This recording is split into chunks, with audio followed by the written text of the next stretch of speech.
Good morning, Westwood family. It's great to be with you today, and I'm really excited, and I know you are too, that we're going to be able to meet together next Sunday at 9 a.m. at 10:45 in the gym, and we'll give you some more information about that in the days to come. But I know you're excited with me for our graduates. Guys and gals, awesome job. So proud of you, and so proud and grateful for Pastor Matt and his leadership. So let's worship the Lord together. Well, welcome to Westwood Baptist Church. It's so exciting to be able to be here. We're so thankful for our graduates and what they mean to us. I'm so thankful to have Sissy, one of our secretaries here, helping you lead worship today. And aren't you excited to know that because what Jesus did, how he brought us from death to life, we are now one with him. And one day we'll get to spend eternity with him in heaven. That's right, me and you, up with Jesus, standing before him, worshiping. Let's sing together. Get up off your feet there at the house and worship with us today.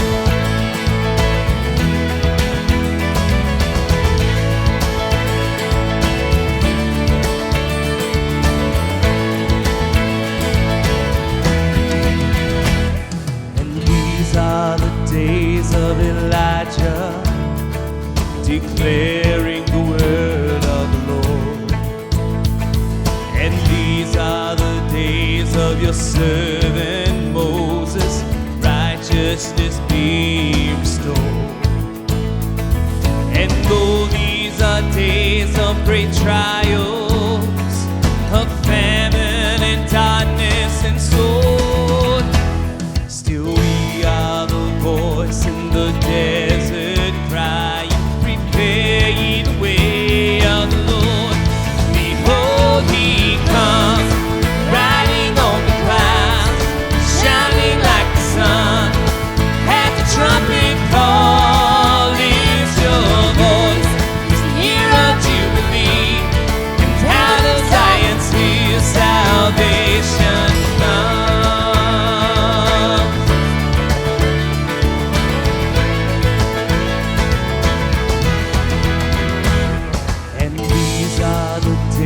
Of Ezekiel, the dry bones becoming his flesh.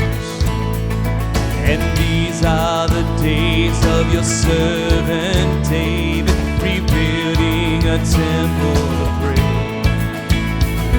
And these are the days of the harvest, the fields are as white in the world, and we are the laborers in your vineyard, declaring the word of the Lord. Behold, he comes, riding on the clouds, shining like the sun. At the trumpet call, lift your voice. It's the year of Jubilee,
let's give him some praise. Thank you, God. God, we praise you. We thank you that beyond a shadow of a doubt, God, we know that you are coming again. You are coming to take your bride home. I thank you for what you've done for us. God, I thank you for the victory on the cross and your power over death and the grave, which gives us victory. God, we love you and we praise you. In your name I pray.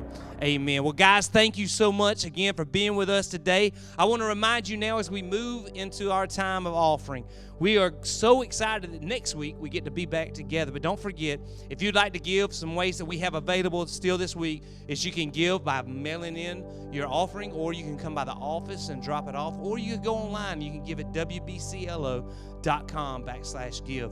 Feel free to take care of any of those things. I'm going to take a moment. I'm going to pray for our time of giving. And you spend some time then with your family just praying and thanking him for what he's blessed you with and how you can be faithful for what he's given you. God, thank you. Thank you for what you've blessed us with. God, thank you for what you've given my family.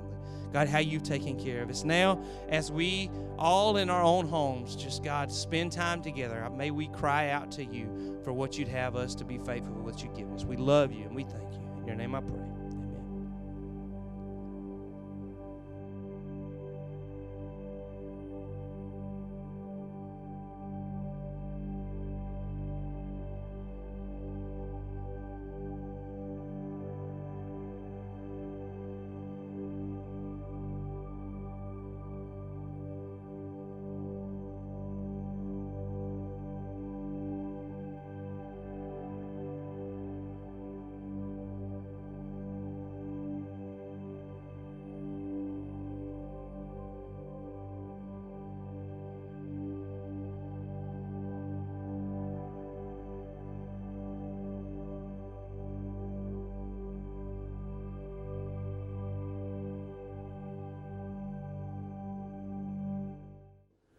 My name is Wyatt Boswell, and I'd like to finish my education up with my welding certification and further in my future. I'd like to thank my family for pushing me and the support through my life and education.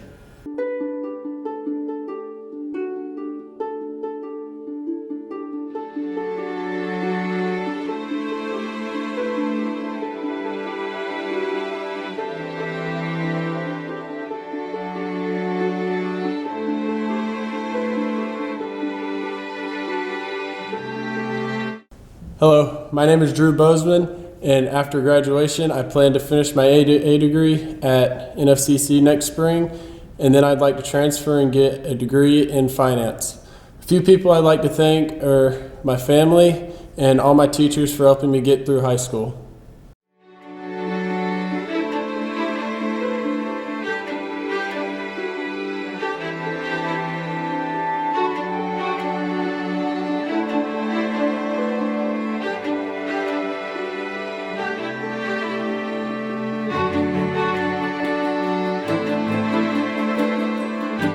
My name is Joshua Braun, and after high school I plan on attending the University of Florida, where I will play football and study mechanical engineering.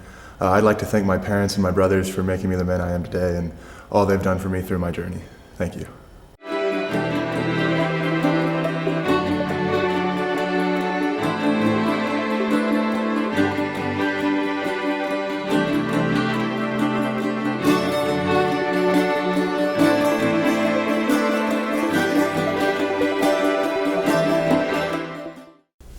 Hi, my name's Hannah Gamble. After graduation, I plan to go to North Florida College in Madison and gain a bachelor's in nursing, then head to UF for a physician's assistant degree in dermatology.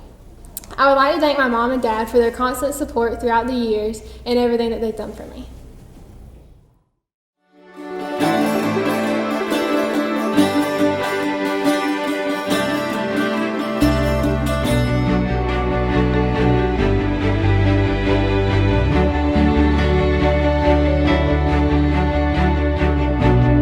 Hey, my name is Grayson Gill, and I'd like to further my education at Florida Gateway College and pursue my AA. Also, I'd like to thank my mom for supporting me and pushing me to become the man I am today. Love you, Mom.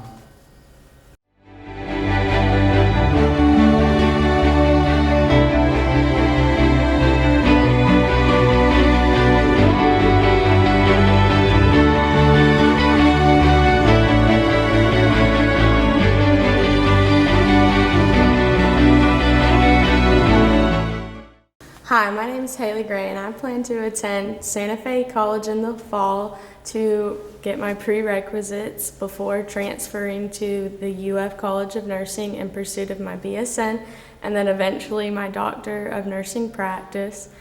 And I would like to thank not only God, but also my family for supporting me and getting me to the point where I'm at now.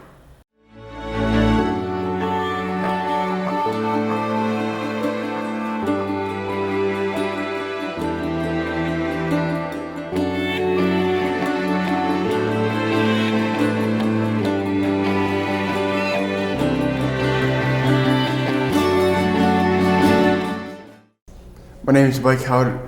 I plan to attend Andrew College on a baseball scholarship, and I'd like to thank my grandma who helped me choose a school that passed away this past summer.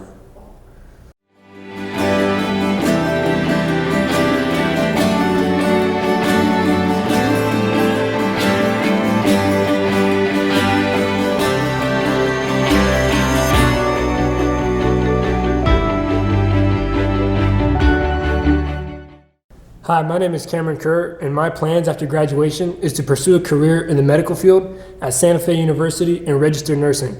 A few people I'd like to thank for getting me to this point would be my mom for providing me with my homeschool education, and my dad for teaching me the life skills that I would need to succeed in life.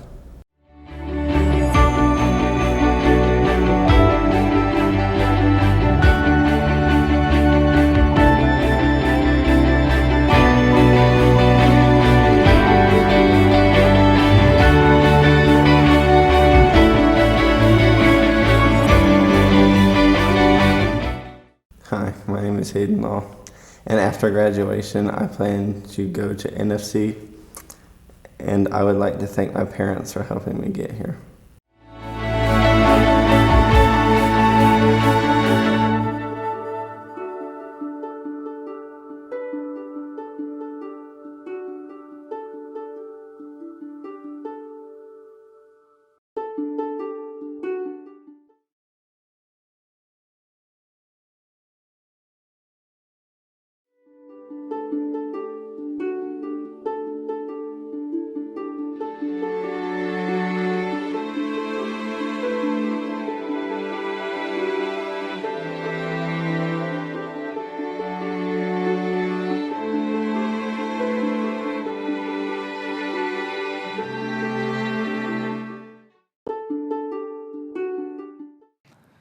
Well, again, congratulations to our class of 2020 seniors. We are so excited for you, and we celebrate alongside of you. And we just hope that you know and feel that we are so proud of you during this time, these challenging and different circumstances, but yet your accomplishments are not to be shadowed by those things. And so we celebrate alongside of you, and we are so excited for you.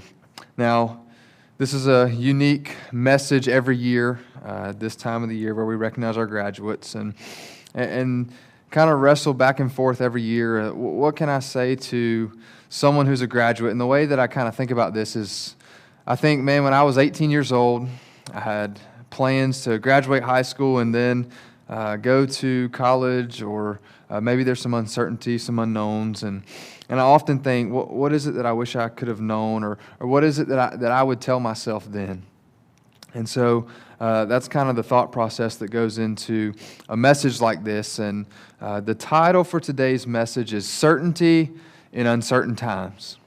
Certainty in Uncertain Times. And this message is going to come from Genesis chapter 37 through 50. Now, don't worry, graduates, don't worry, parents, don't worry, church member, whoever's watching this, we're not going to read through all of those chapters. However, these chapters cover the life of Joseph. And so what can we learn from the life of Joseph about how to have certainty in uncertain times?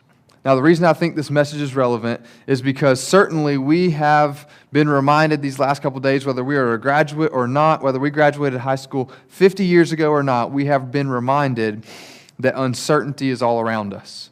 However, if you are a graduate, you may feel like uncertainty is right before you as well.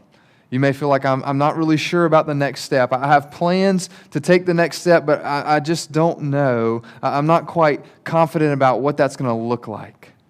And so I pray that this will be an encouraging message not only for our graduates, but all of us. Because all of us, regardless of where we are, at what stage in life, all of us will face uncertain times.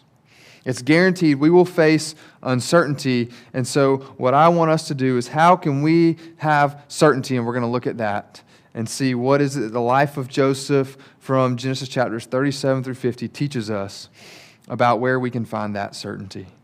And so we're going to look at the life of Joseph. But before we get into the life of Joseph, there's a couple things that we have to understand. This is the context, this is the background to the story of Joseph. All right, and so I think it will be helpful if we think about this background information in terms of a play. All right, now I know some of us might not like plays. Certainly, if you're a senior, you have in your mind probably within the last 4 years or so.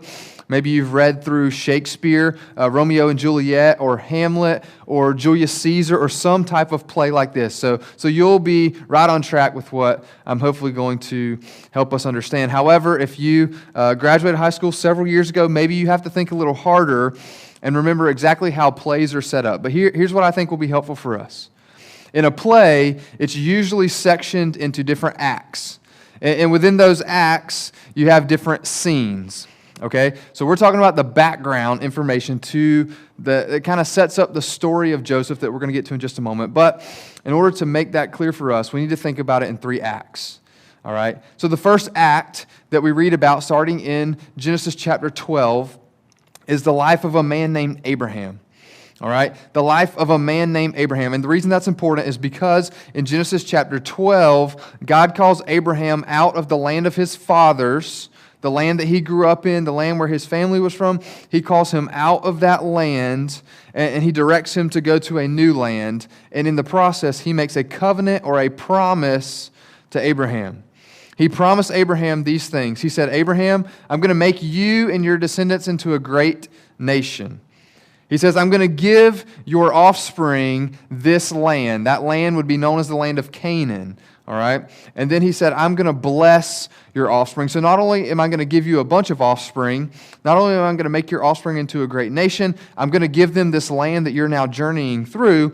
And he said, also, I'm going to bless them. And he says that I will be their God and they will be my people. Now here's why that's very, very, very important. This covenant, this promise that God made with Abraham is the framework for the entire Old Testament and serves as the segue into the New Testament. So anything that you read in the Old Testament is going to fit within the framework of this promise that God made to Abraham in Genesis chapter 12, and he reiterates this again in Genesis chapter 17. It is the framework for the entire Old Testament. Whenever Moses came along and he gave the law, it was in line with the promise that God made to Abraham. And when the prophets would come along and they would say, thus says the Lord, they were reminding this people of their transgression, of where they have deviated from the covenant that God made with them. Everything in the Old Testament is centered around this covenant, this promise that God makes with Abraham. So that's Act 1. And within that act, there are several scenes. If you would like to read through Genesis, there are several scenes in the life of Abraham, but the big picture act is the life of Abraham, and God made a promise to Abraham that his offspring would be made into a great nation, that they would inherit this land, and that God would bless them, and that he would be their God and they his people. Now that moves us to Act 2. Act 2 is the life of Isaac. So, one of the scenes in the life of Abraham is that God says, I'm going to make you into a great nation. The problem with that is Abraham had no children, and Abraham was getting old in age. And if you know the story, at 100 years old, Abraham becomes the father of Isaac. And then Isaac, in Act 2, the life of Isaac, we see that Isaac has 2 sons by his wife Rebekah. Their names are Jacob and Esau. Now, what's important to take away from this is that Esau was the firstborn son, Jacob the second. However, Jacob received the blessing and Jacob inherited the promise despite being the second-born son. And if you read through the scenes in the life of Isaac, you can read all about how this transpired. But what we need to understand is that God made a promise to Abraham in Act 1. This promise has been passed down to Isaac in Act 2 because Isaac is the offspring that would eventually become the great nation. And then in the life of Isaac, this promise that God made to Abraham, this blessing, has been passed from Abraham to Isaac, and now this blessing is passed from Isaac to his second-born son, Jacob. All right? So if we can kind of visualize this passing of the blessing, God made a promise to Abraham. It passes from Abraham to Isaac through Isaac's lineage, and then Isaac has two sons, but it's passed through Jacob's lineage. And that brings us to Genesis chapter 37. In Genesis chapter 37, this is what we read in verse 1. Jacob, who is the son of Isaac, who received the blessing from his father, Jacob lived in the land of his father's sojournings in the land of Canaan. That's the land that was promised to Abraham. And then in verse 2, it says, these are the generations of Jacob. So basically, the writer of Genesis is telling us, hey, now we're going to look at Act 3, and that is the life of Jacob. All right? But immediately, he focuses in on one of Jacob's 12 sons. Jacob had 12 sons, and this particular son, Joseph, is the one that the writer chooses. He says, these are the generations of Jacob. So he's describing the life of Jacob, and immediately he hones in on Joseph, and that is where we're going to spend our next few minutes as we look at the life of Joseph.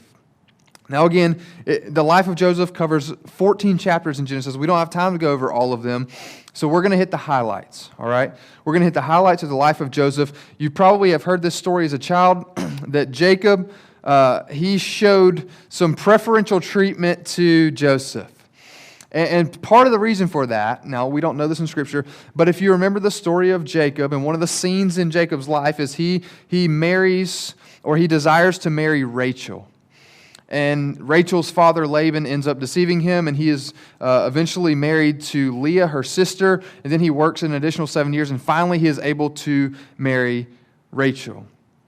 And Rachel is the one that Jacob really desires and desired to be married to in the first place. And Joseph is Rachel's firstborn son. So we can imagine the way that Jacob felt about Rachel, that this was somehow responsible for Jacob's treatment of Joseph. And we read that Joseph received some special treatment, and he received a coat. Some translations will say of bright colors or of many colors is how many of us learned it. But the point is, Jacob gave this coat to his son Joseph, and it was immediately obvious that Joseph was singled out in receiving this special treatment. So as you can imagine, Joseph's other brothers don't really prefer that their father is treating their brother this way. And it certainly doesn't help that Joseph had some dreams. And basically in these dreams, that all of his brothers and even his mother and his father bow down to Joseph. And so, as you can imagine, as you probably know from the story of Joseph, this angers his brothers. And so we're going to look at now some uncertainty in the life of Joseph. All right, there are some different periods in the life of Joseph that were certainly trying for Joseph, and they were moments where we can just imagine that Joseph faces uncertainty, and the first one is the pit. The pit. And so because of Joseph and his dreams, and he tells his brothers, and they're angry with him, one day Joseph goes to check on his brothers. His brothers see him coming from afar, and they begin to make schemes and plans that, all right, we're going to get rid of this brother of ours, this dreamer of ours. And so you can imagine the envy, the anger, all this stuff that's built up in their hearts towards their brother, and they see him coming, and they say, we're going to fix this problem. And so, obviously, most of these brothers were older than Joseph, and they certainly were not going to bow down to him willingly. And so they say, we're going to do something about this guy, Joseph. And so Joseph faced uncertainty because his brothers decide to throw him into a pit or an abandoned well, a deep hole, and they're actually deliberating whether or not to kill their own brother. And then one of the older brothers steps in and says, look, he's our flesh, he's our blood, we can't kill him. They see a caravan coming, and so they take their brother Joseph and they sell him to these Ishmaelites, is what we read, who are on their way to Egypt. And so Joseph faces uncertainty because he doesn't even know if his own brothers are going to kill him. And then he is taken by a caravan to Egypt, to a foreign land, of a foreign people, of foreign cultural practices, of a foreign language, and he knows no one, and he is alone. So Joseph faced uncertainty from the pit, and then the next uncertainty that we read about in the life of Joseph is Potiphar. Potiphar is an Egyptian. It says he's the captain of the guard. He is one of Pharaoh's commanding officers. He's a place of rank, and he is actually the man who buys Joseph as a slave. And we read that Joseph didn't have it all bad when he began to work for Potiphar, because it says the Lord was with Joseph in Genesis chapter 39, verse 2, and he became a successful man, and he was in the house of his Egyptian master, that is Potiphar. His master saw that the Lord was with him, that the Lord caused all that he did to succeed. And so basically he puts Joseph, this slave who he purchased, he puts him in charge of everything because he sees that the Lord is with him. It says that he is over everything in Potiphar's house, but then something happens that causes uncertainty. So Joseph, after working for some time in his master's house, Potiphar's wife takes notice. It says that Joseph was a handsome man in appearance, and so Potiphar's wife comes on to him and essentially pleads and begs him, hey, would you lie with me? And Joseph says no, because he recognizes that this is his master's wife, and he realizes that his master has entrusted him with all that he has, and he says no. And day after day he says no. And then eventually he is framed by Potiphar's wife and accused of coming on to her, when in reality he did nothing at all. And so now Joseph faces uncertainty because he is thrown into prison for being accused of sleeping with Potiphar's wife, even though he did nothing of the matter. He did nothing deserving of this imprisonment. So Joseph, again, facing uncertainty, goes from the pit to Potiphar's house, where he is elevated in rank, and he is having a pretty good life because he is a symbol. He has climbed the ranks in Potiphar's house, and then he goes from being one of Potiphar's most trusted servants to now he is in prison again after being falsely accused. And I want to stop here and say there's no shortcut to obedience.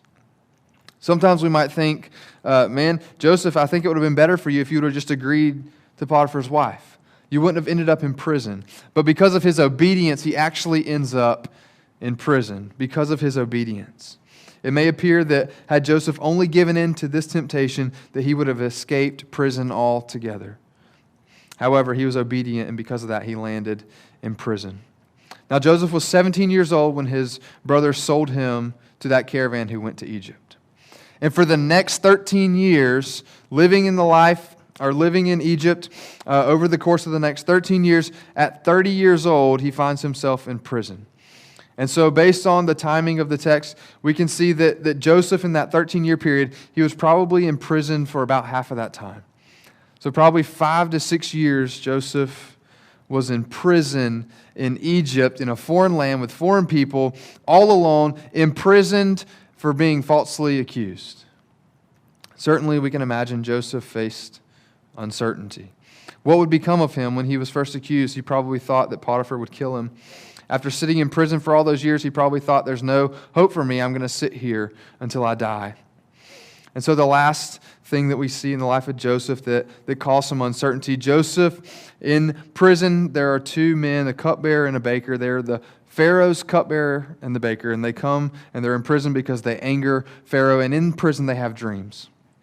And in these dreams, Joseph interprets these dreams because God allows him to, and basically the cupbearer is restored to his position with Pharaoh. He is allowed to go back and to serve Pharaoh, and he is removed from prison. And Joseph says to him, now when these things come true, in other words, whenever your dreams come true and you are reunited with Pharaoh and you're restored in your service to him, he says to this man, he says, don't forget about me. Don't forget about me. And this is exactly what happened. The cupbearer is restored to Pharaoh, and this is what it says in Genesis chapter 41. It says that 2 additional years passed by. 2 additional years passed by before the cupbearer remembered Joseph. So you can imagine Joseph sitting in prison for all of these years. He finally sees his big break coming. He sees that, he sees that, hey, I have a chance because this is going to come true, and this guy can tell Pharaoh about me. And yet he sits there after getting his hopes up for 2 additional years in prison, all the while being falsely accused. So I hope we see in these ups and downs of Joseph's life that there are certainly times of uncertainty that we all face. So here is what the story of Joseph teaches us. Regardless of all that Joseph faced, this is the first thing that we see. We see that God is faithful. God is faithful. Now, there's only 2 points that I have for us today, and the first one is God is faithful. The second is God is sovereign. God is faithful and God is sovereign. These are the 2 truths that I want us to lock on to, because these 2 truths can give us certainty even when our circumstances are uncertain. These 2 truths can act as the firm foundation upon which we stand, regardless of what our circumstances may bring our way. So the first one, God is faithful. Wayne Grudem describes God's faithfulness this way. He says, God's faithfulness means that God will always do what He has said and fulfill what He has promised. God's faithfulness is essentially this, that God will keep His promises. God will keep His promises. Here's what we see. We see that Joseph had a dream. In this dream, all of his brothers are going to bow down to him. And of course, they take exception to that and they sell him off. But we will see that God will keep that promise that He made. It says when Joseph had that dream that his father Jacob kept the saying in mind. Although he probably didn't agree with hearing his son saying, hey, my father's going to bow down before me, it says that Jacob kept the saying in mind. And that's probably because in Genesis 28, Jacob had a dream.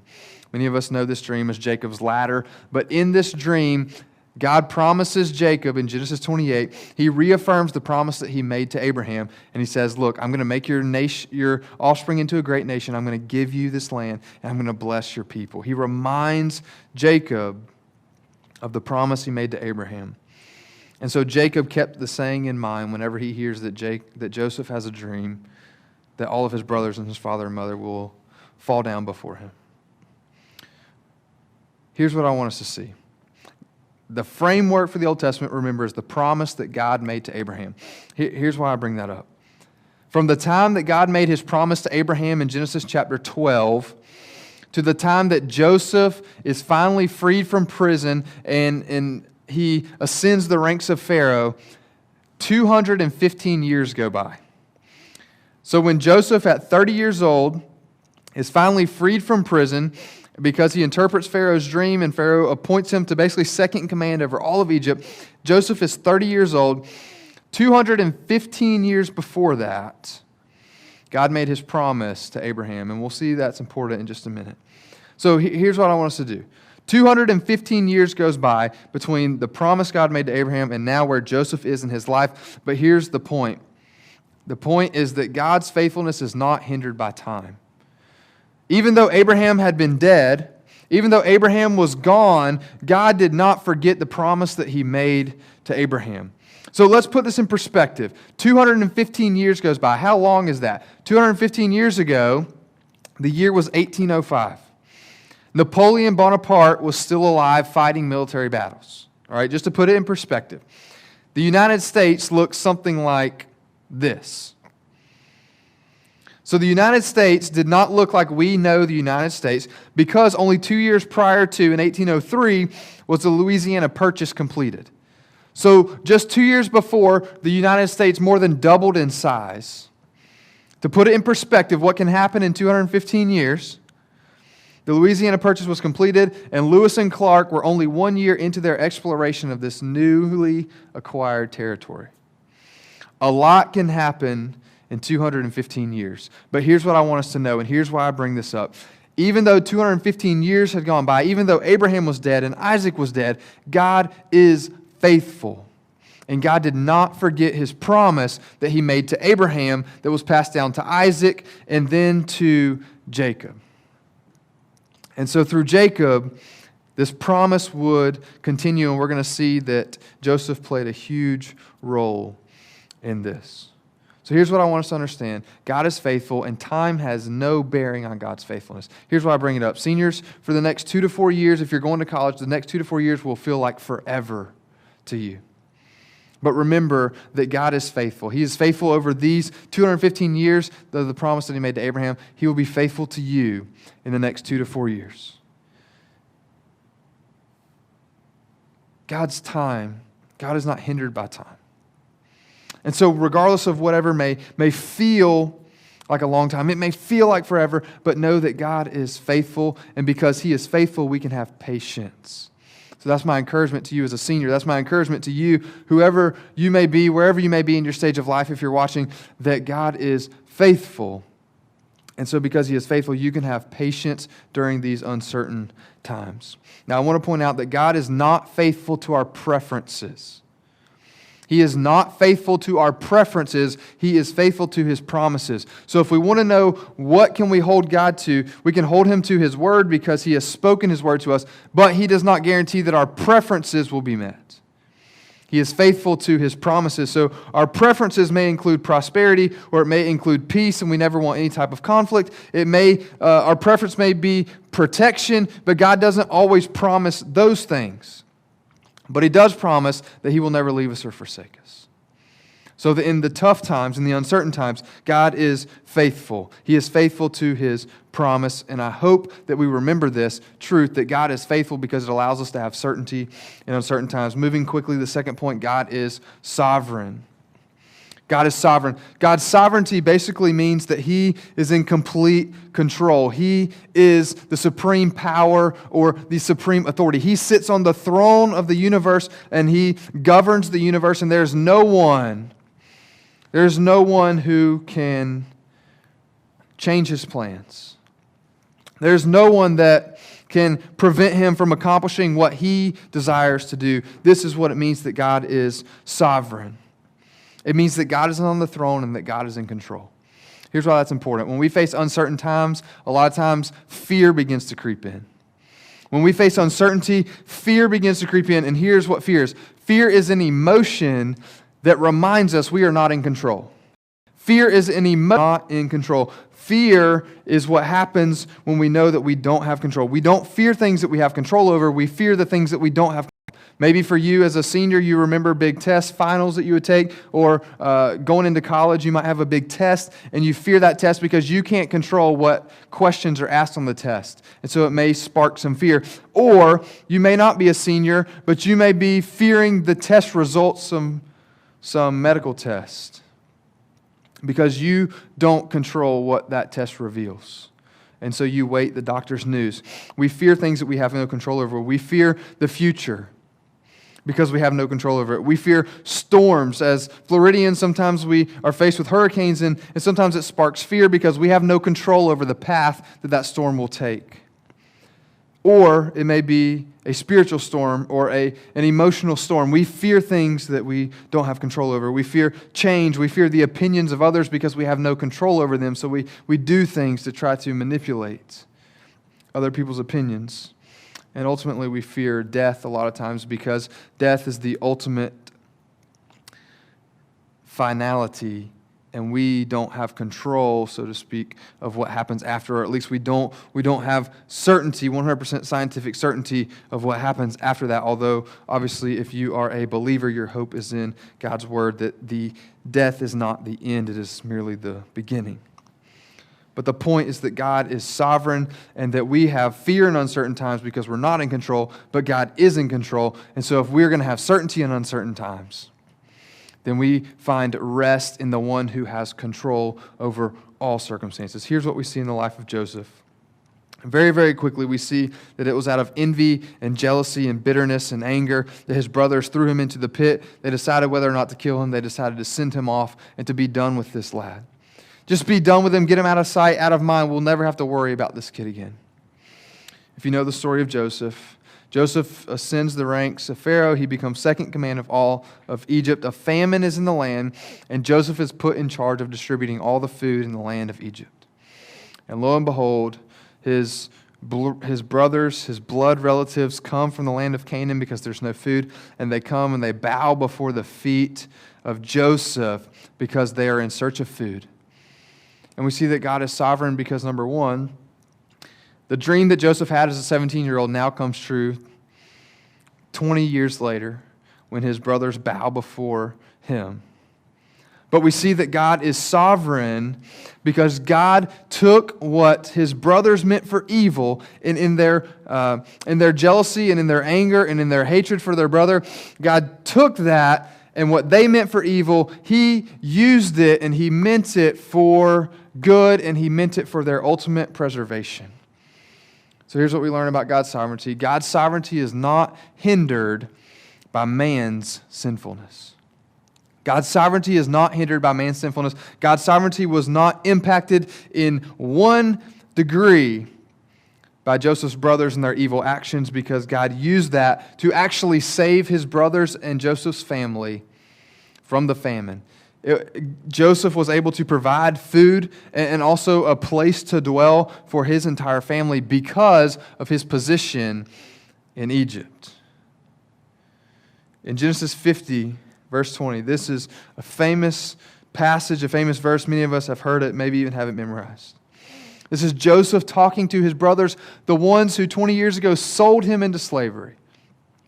The ones who we could say ruined his life at the prime of his life. He's 17 years old, has his whole future in front of him, and they threw him in a pit, and he became a slave at 17 years old. He went from the favorite child to a slave. And Joseph, speaking to these brothers, he says this: "As for you, you meant evil against me, but God meant it for good, to bring it about that many people should be kept alive as they are today." Now, I don't want us to forget the framework of the Old Testament. God made a promise to Abraham. He said, I'm going to make your offspring into a great nation. I'm going to give them this land. I'm going to bless them. The famine in the land of Canaan jeopardized God's promise to Abraham, because Jacob, who received the blessing as part of the lineage of Abraham, Jacob's family was on the verge of dying out if they could not find food. This famine was so great in the land that his family was on the verge of dying out, and if they die out, then Abraham's lineage has deceased, and God would prove unfaithful. However, God took what his brothers meant for evil, and he took Joseph and he put him in a place that God could use Joseph to provide for Jacob and his brothers so that God's faithfulness would be on display. That God kept his promise, and God is faithful because he is sovereign. He can keep his promises because there's nothing and there's no one that can hinder him keeping his will. Whatever God decides to do, no one can change that. So God takes Joseph and he elevates him in Egypt to provide for his family so that God's promise to Abraham will continue, and that he could indeed make Abraham's offspring into a great nation. So as we close, how do we have certainty in uncertain times? These two truths, I think, will give us that firm foundation. In uncertain times, we can always remember that God is faithful. That God is faithful, and there's no amount of time that can transpire that will hinder God's faithfulness. And number two, we are reminded that God is in control, that he is sovereign. I love Romans 8:28. As we look to this idea of God's sovereignty, it doesn't mean that everything that happens in our life is good. Certainly that was not the case in Joseph's life, but it does mean that God is sovereign and he weaves and orchestrates the sum of our lives.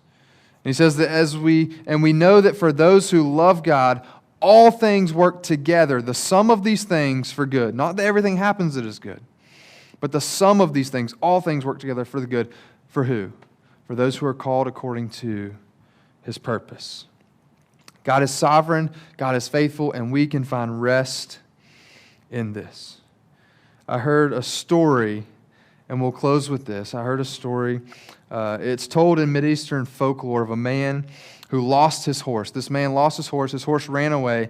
When the horse ran away, his neighbor said to him, "You know, bad luck, isn't it, that your horse is gone?" He said, "What do I know about these things?" A few days later, the horse came back with 20 other wild horses. The neighbor again comes back and says, "Amazing. It's not bad luck, it's good luck. You've got 20 more." The man says, "What do I know about these things?" His young son is going and taming one of the new horses. That young horse kicks him and breaks his leg. Again, the neighbor comes and he says, "Terrible, isn't it? Your son's leg is broken. Bad luck that these horses came." The fellow says, "What do I know about good luck and bad luck?" A few days go by and a bunch of thugs are coming looking for recruits to join their gang. And they're looking for all the able-bodied young men. They're able to pick out this young man, but they find out that his leg is broken and they say, "We don't want him. We're going to move on to the next house." So the neighbor comes and says, "Good luck, isn't it, that your son's leg was broken?" Now this story illustrates something that we all know, and that's this: we don't know the future. We don't know the impact of every single event that happens in our lives. And so this story is a story of uncertainty. It's a story of highs and lows. And so what I want us to do is, this is the story of our lives. Supplement horses for something else, for doctor's visits. Supplement broken legs for lost jobs. Whatever you want to put, we see that our lives are a series of highs and lows. So my encouragement to you as a graduating 2020 senior is that you will face uncertain times. You can have certainty in those times if you realize that God is faithful and that God is sovereign. I want to say to you, if you are a regular attender at Westwood Baptist Church or some other who has stumbled across this message, that regardless of where you are in life, you will face uncertainty, but find rest in knowing that God is faithful and that God is sovereign. And if you want to know this, look no further than to His Son, Jesus Christ. The ultimate gift that God gave to us. The ultimate gift that He gave, even His own Son was not spared from pain. Even His own Son was not spared from suffering. Even His own Son was not spared from heartache. But God, just like Joseph went and he was able to save the ones who tried to kill him, the ones who tried to get rid of him, Jesus, in dying on the cross, He says, "Father, forgive them, for they don't know what they are doing." And Jesus, God in human flesh, comes and He gives His life for the very ones who are there to kill Him. The very ones who are shouting, "Crucify," and Jesus is giving His life for them. And so if you want certainty in uncertain times, look no further than to Jesus, who reminds us that God is faithful to keep His promises, and He reminds us that God is sovereign. Seniors, again, we're so proud of you. We are so excited for what the future holds for you. And just know that we will continue to pray for you. And if there's ever anything that we can do, you always have us to lean on as your church family. And we so greatly look for what God will do in your life. Remember, He is faithful and He is sovereign. Church family, we love you. We can't wait to see you in person this coming Sunday. We look forward to seeing you and worshiping with you. Have a great week, and God bless.